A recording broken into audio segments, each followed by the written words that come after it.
Now today I wanted to review the Divine Energy Oracle cards by Sonia Choquette. So as you can see, as we work our way through these cards, there are 63 cards in the deck, and they have 8 different images as their backgrounds, and each card has a saying or a message on them.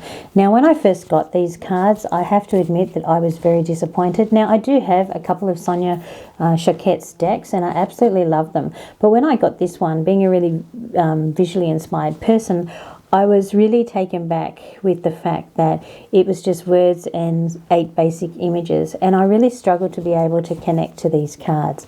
But I found that as I started to use these cards, which I forced myself to do because they kept calling to me from the shelf when I put them there, when I started to use these cards, I found that they added so much value to a reading. Now, I don't use them on their own because I don't get enough out of them personally. Depending on what type of person you are, if you're somebody who connects very easily to words rather than images, you may find that by pulling one of these cards, it gives you the exact message that you need, and you get everything you require from these cards. For me personally, I have to use them with another deck to get the messages that Soul is delivering for me. Now that's just a personal thing. But what I wanted to say about this deck is that it is an absolutely beautiful deck. On first look, it can seem disappointing, but if you actually give it the time and attention that it deserves and you work with this deck, I honestly believe that it has the ability to give your readings a deeper level of knowledge and understanding. I know that's what it's definitely done for me. So I suppose my whole message here is that when you find yourself with an oracle or tarot deck that you've purchased and it doesn't live up to your first expectations, don't throw it away, don't give it away. Put it to a side and then have a look at it at a different time, because you may find that it was definitely what you needed, which this deck definitely was what I needed, and has enhanced my spiritual journey and my card reading incredibly in the time that I've had it. So definitely don't write a deck off.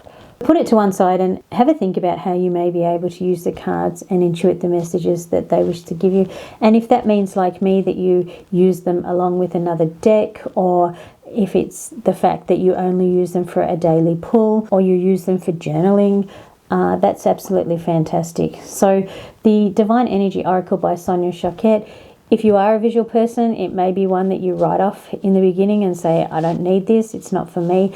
But I honestly believe it does add so much value to a reading, and I encourage anybody who really wants to deepen the readings that they do for themselves or for others, actually seriously takes a look at this deck. It's definitely my go-to. So there you have it, guys. The Divine Energy Oracle by Sonia Choquette. I hope that if you purchase it or you have it, that you love it as much as I do, even if initially, like me, it was something that you were disappointed in and considered writing off.